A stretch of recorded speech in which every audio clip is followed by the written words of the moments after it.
should there be some type of scheduled layoffs to maybe entice Democrats to come to the table, like every hour another agency, another 100 pink slips? I'm sure Russ Vought has a list of folks ready to go.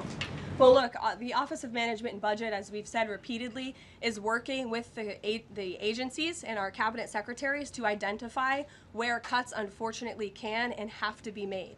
And again, we understand there's another vote happening on the Senate floor in an hour. Maybe if Democrats do the right thing, this government shutdown can be over. Our troops can get paid again. We can go back to doing the business of the American people. But if this shutdown continues, as we've said, layoffs are an unfortunate consequence of that. And Russ Vought has been in contact with our cabinet secretaries at their respective agencies to discuss that. Thank you, Amanda. Kelly.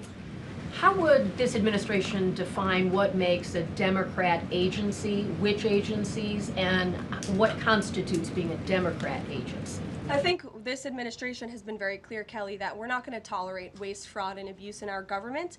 And we've also been very clear to point out when agencies or when programs do not align with this administration's values of putting our country first. You've seen that with USAID and in various other cases where there's been cuts made or funding has been slashed. And so, again, unfortunately, we're having to do a massive review of the bureaucracy to be good stewards of the American taxpayer dollar. And it's the Democrats who have forced the White House and the president into this position by voting to shut the government down. You've talked about thousands likely layoffs coming. Do you have an update on the timeline for that?